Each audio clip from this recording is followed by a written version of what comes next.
Hello, and welcome to this edition of ICAN on Air Enlightenment Series. And today, we examine ways and means of managing professional accountants for strategic advantage. In today's complex business environment, characterized by pervasive economic uncertainties, professionals are constantly seeking to develop and execute a winning strategy.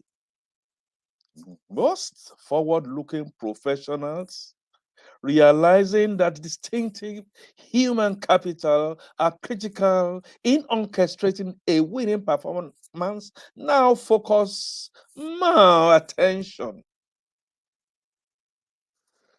aligning their skills, aligning their knowledge, and aligning their capacity to do and raising the bar with their strategic business objectives.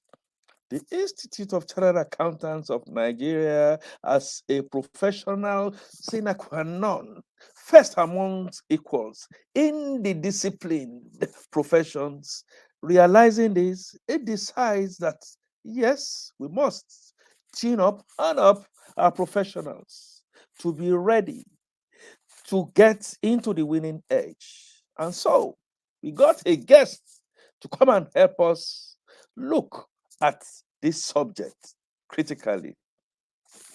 In our question and answer segment, Mr. Abayomi Olayinka FCA, a honorary senior member of the Chartered Institute of Bankers of Nigeria, a past president of Mortgage Banking Association of Nigeria, a member of the Institute of Directors, and who has distinguished himself as a former member of the Council of Nigerian Computer Society, in which he is a fellow, joins us to come and share experience of his over 30 years past experience in areas of system development and has several solutions. Yeah, you got that.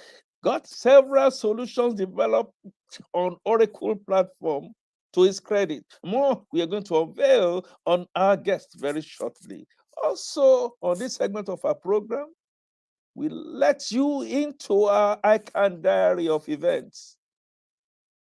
We'll shoot this across the screen for you to see, but please take your pen, take your paper to take phone numbers that you need to contact for you to be a part of this. And of course, we are going to have adverts. This is ICAN on Air. Please stay connected. We will be back with you very shortly.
Let me welcome Abayomi Olayinka FCA onto ICAN on Air.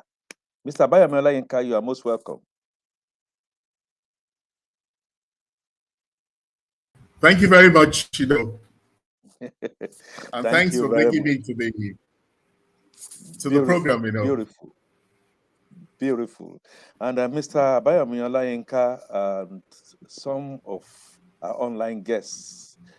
Just before we came on, I got a few tests personally sent to me. Uh, More and more of our students, aspiring students, are watching our programs.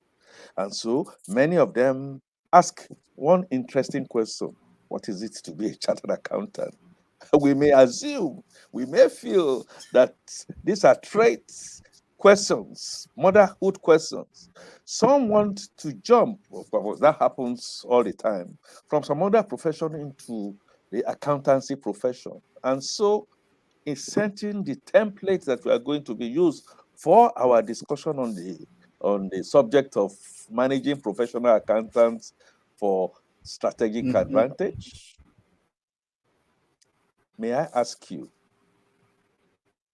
who are professional accountants? Okay. Thank you very much, Aki. So far, so good for the comment. A professional, an accountant basically is somebody who has qualified, sat for exam, and professionally qualified to be a chartered accountant. Basically gone through all the various stages in the accounting exams. Also, he could have started either as a university, or as an HND holder, or just treated it privately, like somebody my humble self. My first degree was mathematics before moving into the accounting profession. So the professional accountant is somebody who is professionally qualified, who has sat for his exam and is professionally qualified, to be an accountant, and also has developed the skills based on the formal education he has acquired, and practical experience, he has acquired in the work experience. He's a qualified chartered accountant. Super. And whilst we are that, Mr. Olayinka, everybody, well, virtually Yes, sir. everybody understand it that yes, you go and sit for your professional exams, you are disciplined, learn the ropes. And part of the things that we are putting forward into the public space more than any are those soft skills of integrity. And of course, our motto as ICAN, accuracy and integrity.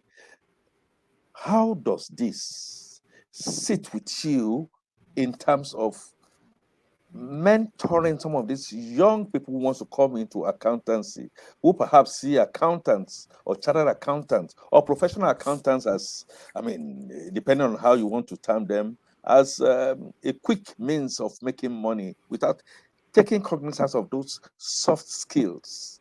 What will be your comments? Well, my comment though, those are the core values of being an accountant, professional accountant. You're talking of the accuracy, you're talking about the integrity of the person. Accuracy in terms of you're keeping books of accounts in a layman's language. Also, you're keeping records.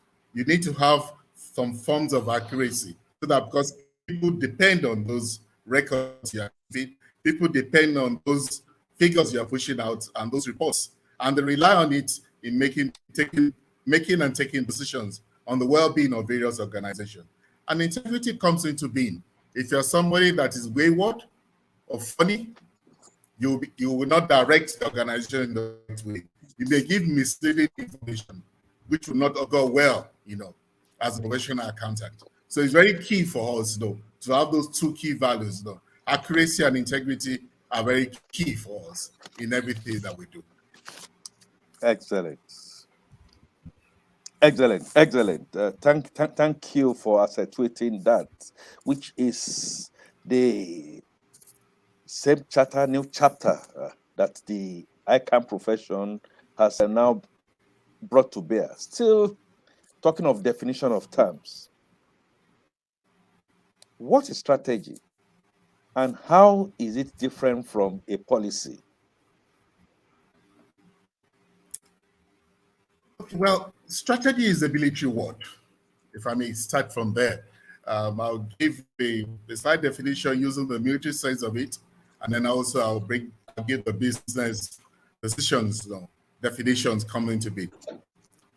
From the military sense of it, the science and the act of employing the potential, the political, economic, psychological, and military forces of a nation or group of nations to afford the maximum support to adopted policies of any government in peace or war.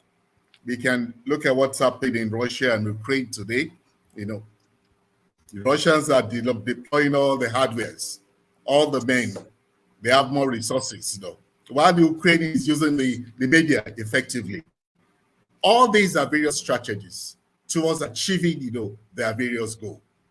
And if I can quote, from the business angle, Johnson and Scholes says strategy is a direction and the scope of an organization over the long term, which simply implies the vision of the organization. Every organization must have a vision, and everything you do must tie to that vision, which achieves advantages for the organization through configuration of the various resources at its disposal. What are the resources that every organization has? The basic economic tank comes in land, labor, capital, entrepreneur. The key thing, the labor, the people. All those resources must be deployed the right way in order for you to ensure you have proper profitability that comes into being. And then this is done within a challenging environment. We can all see what happened during the COVID. And even after the COVID, the deployment of technology by those who can adopt the right strategy quickly, and those who woke up later to deploy, and those who have not even woken up at all to deploy. And then finally, to meet the needs of the market, what products are you selling to the public? What do they need from you? Meeting those needs, and then ultimately to fulfill the stakeholders' expectation. The stakeholders basically are the government, the shareholders who put in the funds together. The employees, are they well paid and then paid as a well due? The government in front of taxes. All this comes in defining the strategy. And it's very key for us, to have all this in place in order for us to be able to achieve success in any organization. And as a professional accountant, you must be well prepared. You must be well prepared to advise and lead them to the figures, those figures that you are bringing out effectively. What policy, on the other hand, I would say is a deliberate system or guidelines on decisions we've made and how do we achieve the rational outcome. In a layman's language, I'll just put the policy basically is a statement of intent, is the mission statement. How are we going to achieve this based on the vision that we have set for ourselves? And if we can now put the two together, the organization will go places and achieve success. Super. Back to you. Thank you. Thank you very much for those delineation between policy and strategy. So we go come back to we, the bean counters, as some call us. How do accountants achieve their business strategies? Well, the accountants will achieve the business strategy basically by planning. Business planning is very key. And as accountants, you have what we call a strategic plan, the long-term business plan. It could be 3, it could be 5 years, as the case may be. Typically, a business strategy spans during that period. And then you set out what are your desired ends. What are your expected objectives? It could be profitability, it could be turnover, it could be minimizing costs, as the case may be. So as an accountant in an organization, you must have the proper skill set and be able to support management in ensuring that this proper planning and all those figures can be interpreted and you achieve great results with it. Oh, super. And so we must not do hop, step, and jump policy versus strategy, what they are, and how we accountants can better harness for strategic advantage. But I'd like us to look at taking strategic advantage in given circumstances. How should professionals and accountants like ourselves, how do we take strategic advantage in perhaps one or two circumstances that you can give to us by way of examples? Thank you very much, Aki, for that question. I just use basic two illustrations. The first one is innovations. Innovations comes to being is a life being on every organization. Any organization that is very innovative, bringing out new products to meet the needs of the people. As I defined strategy earlier, we talked of what does the market want from you, what are your desired goals, and if you can bring innovation, bring new products to meet up the needs at that particular time. Take, for instance, as I said, during the COVID period, a lot of organizations went online. Some did it faster than others, brought out new products to meet the needs of the customers. And that's innovation. While the second one I look at is marketing strategy. You can see what's going on with e-commerce right now. Everywhere we're deploying effectively technology. Every sales is being made now. Nobody wants to visit the doorstep of where I'm going to buy the product, I can place orders for the product. And if you have all those right marketing strategies in place, using appropriate technology, you'll be able to make more sales, which will increase your turnover and ultimately improve your profitability. So with those two, I would say an organization, can have that. It will be a very decisive influence on the organization's likelihood for future success. And with that, that organization will go places without mentioning names. Thank you very much, Mr. Olayinka. And it's often said, practical accountants, those who have been on the field, say it's one thing to have your process, to have your vision, to have your mission, to also be propelled by your values. But the graveyard of strategy at the end of the day is in execution. When it comes to executing, whether we are going to be executing budget plans, process plan, process improvement, you always get to these people saying execution is not as optimal as we expect. So I'd like to ask you, what are the challenges affecting business strategic execution? Okay. On challenges, there are quite a number of them, but the most prominent of them is related pressure from shareholders. I'm talking about dividend. That's the bottom line for every investor, and puts a lot of pressure on management. Also, the government.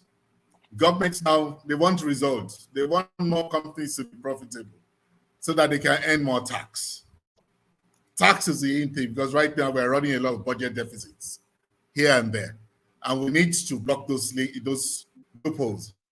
So right now, one of the challenges in business strategy execution is pressure from shareholders and government.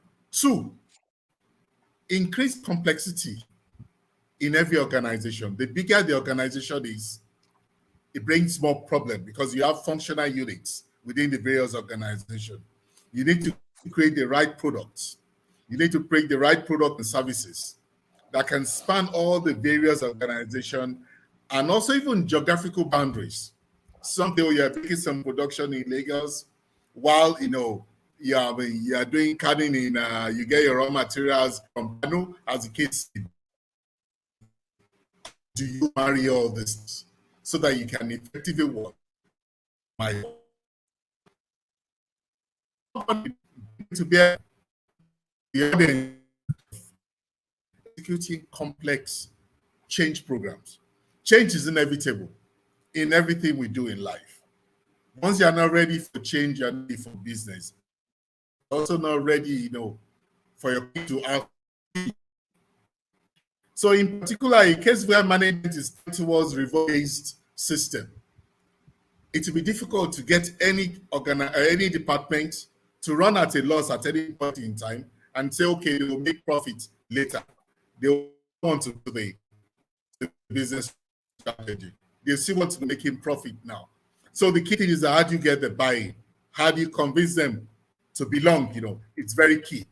Also, in every strategy session, quite often, there are always very few key people. There are low levels of involvement of managers at the beginning stages of strategy execution. When you introduce new ideas, very few people understand and approach it. You need to be able to get everybody to belong. So during that initial period, there'll be lukewarm attitude. Are you sure it will work? No, it can never work. We don't want to change. This is the way we've been doing it. And then finally, the fifth one I could talk about is difficulty in securing the required resources. Resources are always very lean in any organization because nobody just carry unnecessary overhead. And human resources are very key. If human resources being used by one particular department or division, they may not want to release for other units, of the person. So you have to be able to find a way of managing all the resources so that you have minimum cost to the organization while you go ahead with the process. So I guess I'll hit the nail on the head on that, Okay. Thank you for the elucidation. And the way I'm going to put it, I know you have covered it. Part of it is also change management. Human beings are always very susceptible to change, whether you're looking at it from the entrepreneurial aspect, whether it is managing costs, whether it's raising revenue, whether it's shifting paradigms. And so I like to ask, what actually is strategic management? As the name implies, strategy, the management, they are two words coined together, and I'll put it that this involves the formulation and implementation of major goals and initiatives, set by an organization's management on behalf of the various stakeholders. It's very key, They set those major goals and they drive it. And all these goals are set based on resources at their disposal. They maximize the utilization of those resources. And then they looked at also the environment, internal and external environment. For the internal, you look at your people, basically, and your processes. For the external environment, I'll just use that. You look at the political environment, the economic environment, how it impacts on your business. You look at also the social well-being. Is your company contributing well to the social environment where you are? The technology, are you moving in line with the technology? Legal constraints that may affect business. And then ultimately the environment. How do you protect the environment? If you're into production, are you production friendly? Are you environmental friendly in terms of your waste management? All this comes into what we call strategic management, in which the organization operates on. Thank you very much for that definition. So I now then ask, res ipso facto, like you said in Latin. So what are the types of strategic advantage to be gained from this concept of strategic management? Well, one of the most important one I will start with is the talent. Talent until if you don't get the right people to exhibit the right talent, in particular at the executive management level, you'll get it wrong. So it's very important for us to get the right talent to drive, in order for us to have a strategic advantage wherever we may be. Talent is very key. Who are the leaders? Do you have the right skill set to be able to drive the organization and take it to the next level? Then also the next one I will talk about in people management, we call relationships. What kind of relationships do we have with the government officials, with our various partners that we're collaborating with in our business, with our customers? As we know, customers is king. They're king in everything we do.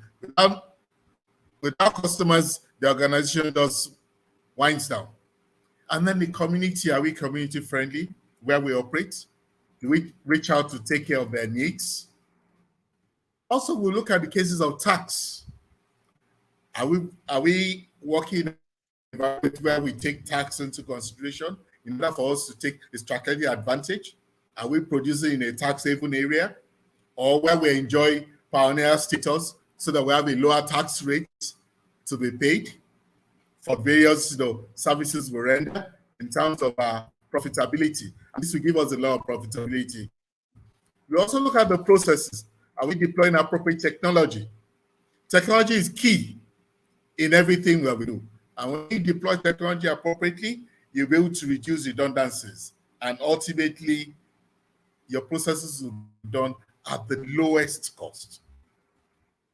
What kind of culture do you have in your organization?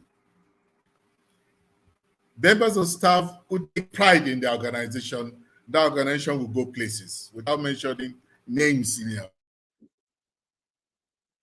will go places until the organization will outlive the owners of the business who started the business. And that's what we call the staff members must take pride. The culture must be there. The buying culture must be there.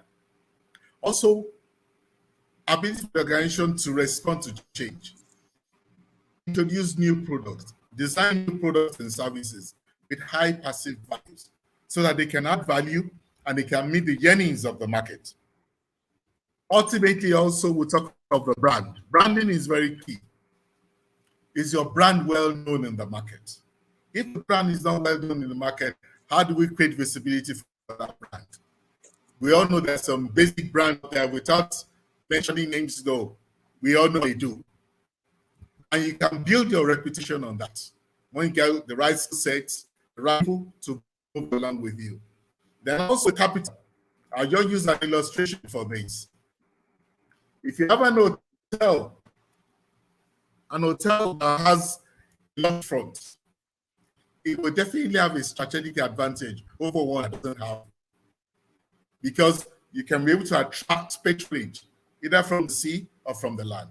And that's why you see what kind of resources do you have at disposal. What products and services do you have? And you are producing those products services at the minimum cost. At the minimum cost, so that it will not stop, the level of profitability.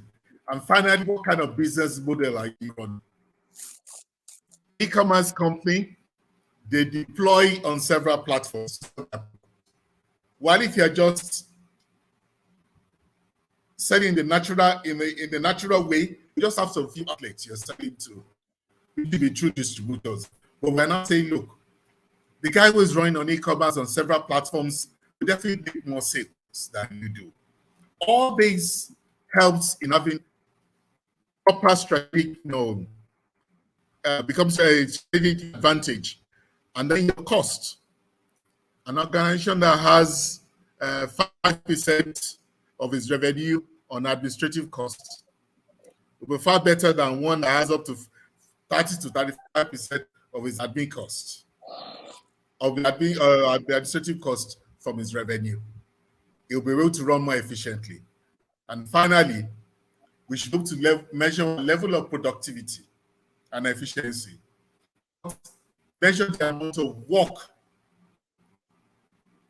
we produce every hour. And it with our competitors. See that, are we doing well? Are we producing optimally? And with all this in place, we'll be able to take strategic advantage of the industry that we're in. Thank you, Haki. Super. Thank you very much.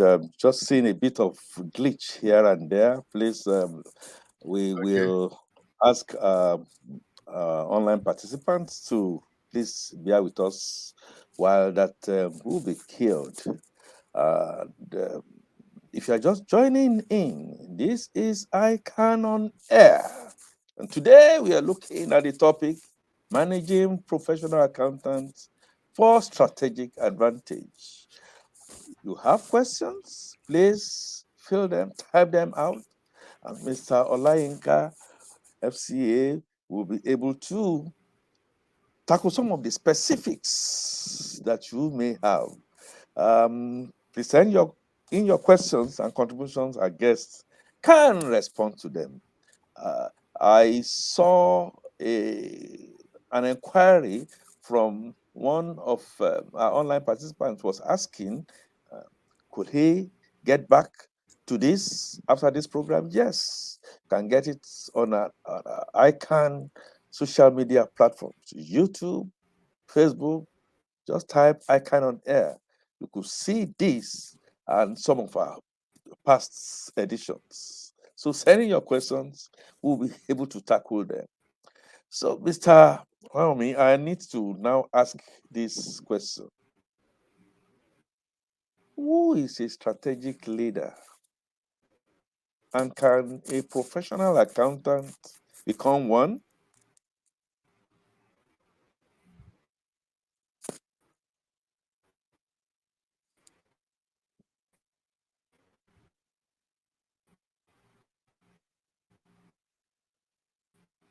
Yes, I can see that the internet glitch from. That is a Oh, oh, oh, strategic leader.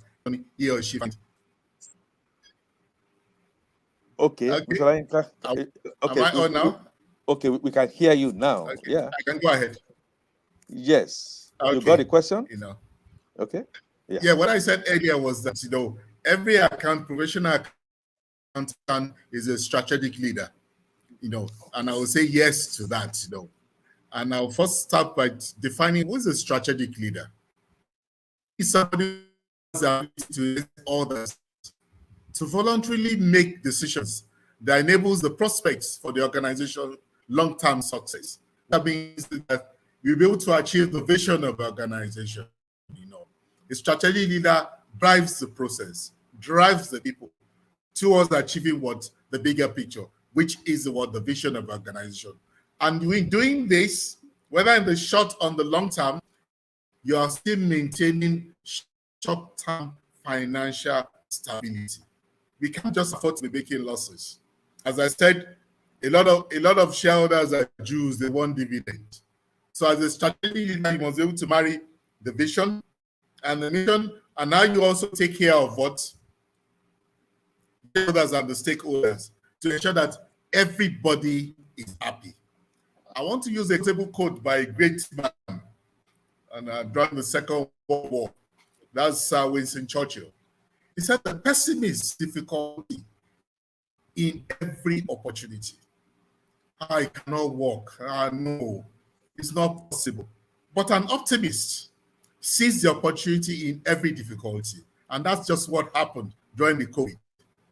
Some companies were making money, while some were not making money. A strategic leader must be well focused to direct the affairs of the company, direct the affairs of the industry or wherever they belong, and ensure that they are profitable and be able to meet the needs of the market. And once they get the needs of the market, they increase their market share, they'll be profitable, and they'll take tons of funds back, and the shareholders will be with them. So that's a professional accountant is definitely a strategic leader. Thank Back it back you. to you. Thank you. Thank you. Thank you very much. I was much more direct at that question. Back in the day, we were told that, well, you accountants are just to be looking at the books, to be directing, helping. And we were not. We were not all recognized and giving credence to amazings that we've had in the profession, our swans. They were able to break the glass ceiling, and they became leaders. And so strategically, they positioned themselves. Yes, we are accountants. Yes, we can see the future. Yes, we can predict what will happen. And we can also then go back and tell you how we have learned from mistakes that are being made. I'm happy to hear that. And part of our professional continuous education now says, yes, put yourself in those positions, get set, and you'll be able to go. Um, just joining us again, looking at managing professional accountants for strategic management. Managing professional accountants for strategic advantage. Likewise, saying managing professional accountants for competitive advantage. Fielding questions to Mr. Olayinka has been giving it to us. We'll take a short break now. Please don't go away. Still have more questions that we're going to ask our esteemed guests. And if you have questions, please pull them across and they will be tackled. We will be back with you shortly.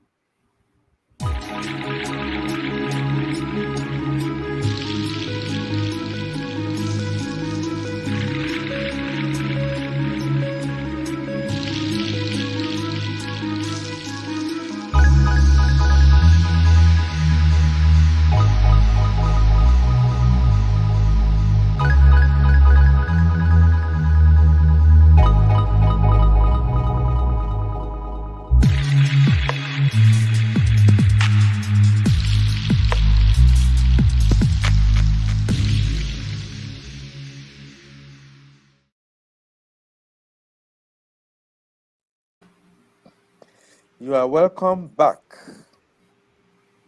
Again. Oh, I quickly just take this, Mr. Abayomi Olayinka. Most entities deploy strategies to address their areas of weakness and ward of threats without devoting enough strategies to enhance their areas of strength. What will you advise such entities? Well, that's a tricky one. If you're not doing well, a lot of emphasis is placed on, what strategies to turn around the organization, turn around the facilities that we have. Because quite often, a lot of organizations have already got some fixed costs. How do we minimize those costs? That's why a lot of strategy is always on minimizing costs because there's so much competition out there. And if you don't have any competitive advantage or in what strategic advantage in terms of your cost, and that's why more emphasis is always placed on the strategy. How do we minimize cost? How do we turn around this loss-making division?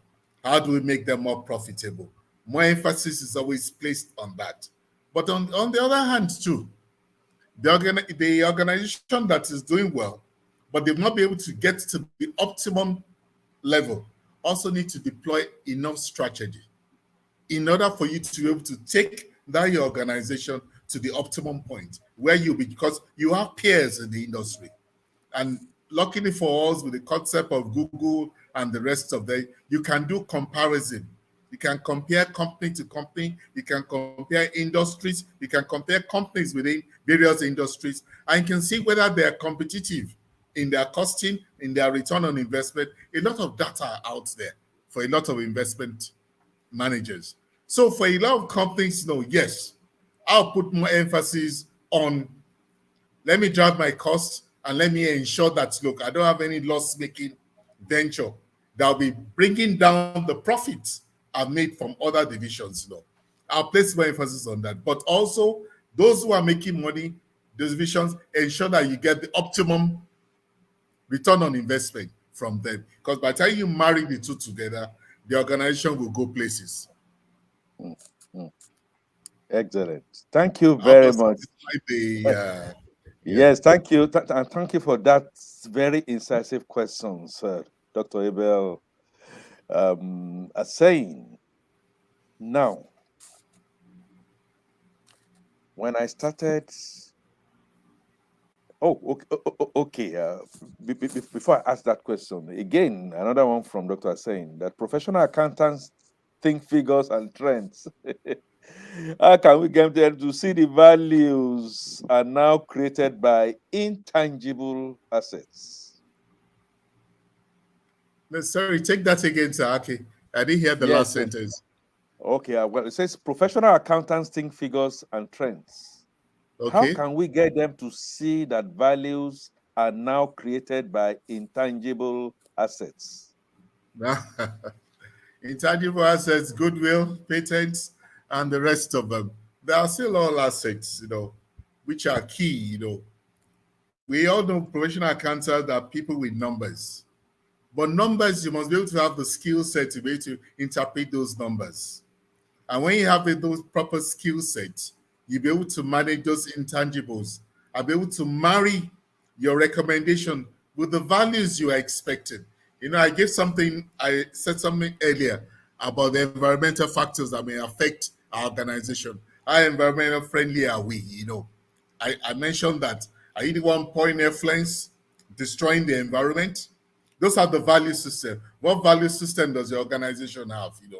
And if you have that, how are we doing our production? We are doing the production at a minimum cost. Oh, shouldn't we have a water treatment plant?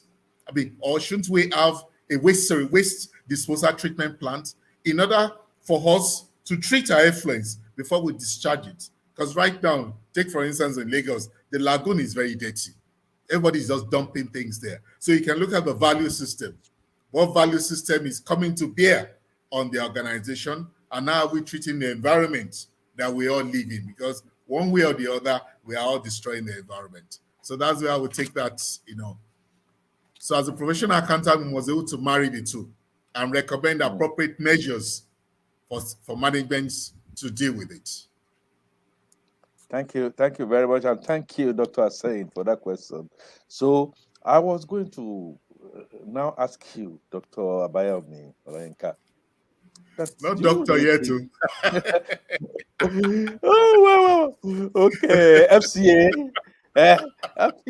Dr. Like, people say when a mathematician becomes a computer scientist, they say, my grandmother would say, doctor, it's a doctor. Yes, Mr. Abayomi Olayinka FCA. Now, one can be tempted to infer that professional accountants require emotional intelligence to achieve meaningful strategic advantage. Can one go with that temptation? Well, I would say yes. Within emotional intelligence, whether even as professional, accountant or as even as strategic leaders, I will I will use a quotable quote by a well-known leader, John C. Maxwell. He said, "A leader is somebody who knows the way, goes the way, and shows the way." So, as a professional accountant, people must see you doing the right thing. And also, you're telling them this is the way to go. People must see you actually going that way. And then automatically, people will follow you once you've shown them the way. So, emotional intelligence is very key to that because you're dealing with people. And if you can get the people to get your buy-in, you have success. And one of the few things you look at emotional intelligence, one of the greatest things is empathy. Be in their shoes. You're telling young gentleman that you're not very productive. Have you sat down to ask him why is he not productive? Have you tried to ask him what his day looks like? Or what does his weekend look like? By the time you be empathized and be in his shoes, you'll be able to have a better understanding, why this man is not being very productive.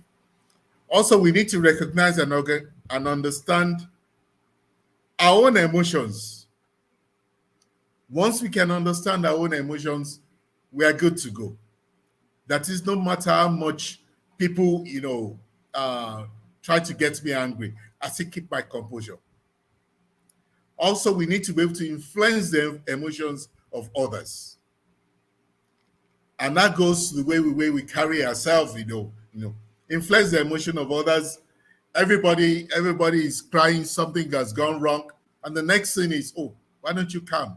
Or I give an illustration, something that happened to me some years ago in my workplace. There was a fire drill. We all didn't know.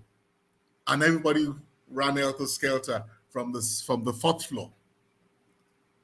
I was the last to leave the office. Then I held back my head of HR. I said both of us will be the last to go. So when we were coming down, they said, it's a drill. So now somebody said, sir, you were up there. I said, I was waiting for every one of you to leave. that is influence of others. You are there, you guide them to safety, and you must be there to support them. And you get that them. Also, self-awareness. What should we do? How should we go about it? Is very key. Self-regulation, your students, your employees, also your mind, motivate them in the right perspective.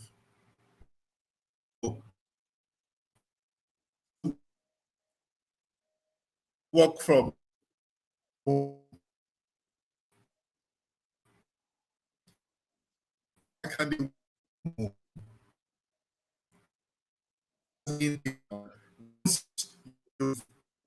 the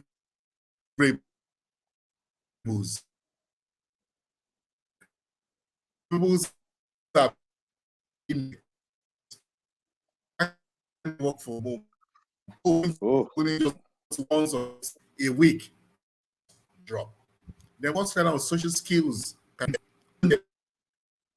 effectively, once you have the basic social skills, you'll be able to empathize with them. Have the emotional intelligence though, to live with the people and guide them. yes.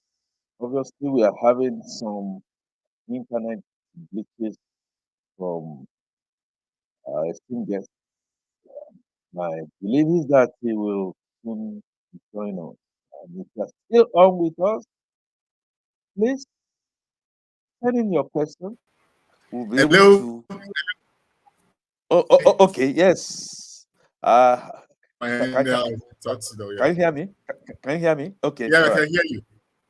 You are talking on the emotional intelligence thing and the skill that we need to understand self, understand environment. Yeah. Yes. Yes, basically that's what I was saying. Then you need to motivate your members of staff, motivate, get their buy-in into the way you want to things to know. Get the buy-in in time. Oh, just give an illustration. You want to work from home. If you're working from home, what are the skill sets they need? They need a laptop, they need communication link. Maybe give them backup links in order for them to be effective, in order to ensure that productivity does not drop. And once all these Okay. are in place and deliveries and the targets are set and people are meeting up those targets,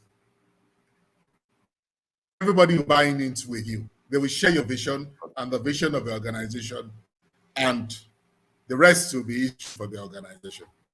Super. Thank you very much. The internet glitch is not helping. And so let me just ask this. What Yes. examples of such great business leader can you give among professional accountants? And I'm throwing under the bus, isn't it? just briefly. Well, I will just speak the doyen of the accounting profession. That's the Chief Actually Williams. That name comes to Okay. me straight away. He's a leader, he's also a great business leader. And he's also one of the greatest professionals we've created, that's come up, in the accountancy profession. So I think if somebody is a role model that all of us should look up to, move on with. Super. Super. And passing that baton down the line, past accountants and current um, president of the institute, Mrs. Comforto Itayo, who has shattered all the glass ceilings. I think Mr. Akitola Williams will be smiling wherever he is now. So we will have your final word on these subjects as we just round up. Well, for we professional accountants, we should take up the leadership role in every organization, in every facet we find ourselves, both in the political setting, or in the public sector, or the private sector. We are very key because number one thing is we have the numbers. We can interpret the numbers. And there's always a common adage, numbers don't lie. Once you get the numbers, you can interpret the numbers, you can go places. So with that knowledge, we can we will be effectively be strategic leaders, and it's there for us to be able to use all those information that we have to ensure that we take strategic advantage for our various organizations. And by God's grace, the rest will be history, and we'll be able to produce more great people among us. Thank you. Thank you very much. And I would like to say we are going to be calling on you. Hopefully, the internet will be much more friendly. Thank you very much, Mr. Abayomi Olayinka Esq. Thank our online participants. Thank you very much. Monica will not be able to take this again. You are asking, maybe I should just squeeze that in. What are the very good Okay. strategic deliverables for professional accountants in the public sector? Just 1 minute. Accuracy and integrity, straight away. Beautiful. Give us the right figures, Accuracy. and have integrity the way you administer funds that come away, because they are public funds. They belong to every one of Super. us. Super. Thank Accuracy you and very much. integrity and transparency Accuracy, integrity, and know that and honesty transparency. Yeah. is always the best policy. Thank you very Yeah. much, Mr. Olayinka FCA, and online participants, those who have sent questions. We really appreciate you. And part of our diary, a couple of things on our diary. One of them that's been shown, which I would like to repeat again, is the 16th Eastern Zonal Accountants Conference, which is scheduled to hold from April 5 to 8 at Imo Concord Hotel, Owerri. The theme is Agropreneur in a Digital Economy, Pathway to Economic Growth and Development. And for inquiries, please call 0813 5011 825, 0803 928 4914, and 0803 835 990. Also, to let you know that the Information Technology Conference will be holding on April 8th, 2022, virtually. The theme is Governance, Risk, and Compliance, CRC for short, in a digital world and the accounting profession. For further information, please call on 0905 3847 513 to 4. This number also 0905 384 7511. We will make more of these announcements in subsequent bulletins. So, the next episode of ICAN on Air is on Tuesday, March 29, 2022. And the time will be 6 p.m. West African time. And the venue will be on all ICAN online platforms. We are going to be looking at the topic information security in organizations, the gains to professional accountants. Our guest will be Dr. Ayodele Bakari, a public sector IT and governance expert. He heads the digital adoption unit at the National Information Technology Development Agency. He has over 20 years in IT administration and has been an administrator in private and public organizations, specializing in areas such as information IT, cybersecurity, information security, auditing, cloud computing, business process management, networking, and enterprise architecture. You do not want to miss this. So please tell somebody to tell someone else to join you and be a part of this and expand your knowledge that the Institute of Chartered Accountants of Nigeria, as part of our responsibility socially and corporately, is sharing with our country, Nigeria, and the rest of the world. And so, may I leave you with this quotation? The quote starts, If you don't have a competitive advantage, don't compete. Repeat that. If you do not have competitive advantage, don't compete. That quote has been attributed to Jack Welch, the legendary CEO. So as we round up now, sunsets on ICAN on Air program today. Rise again on Tuesday, March 29, 2022, as announced. Make sure you are part of it. And so I say, be the change that you'd like to see. I remain yours sincerely, Akin Fatunke, your anchor, ICAN on Air. Bye for now.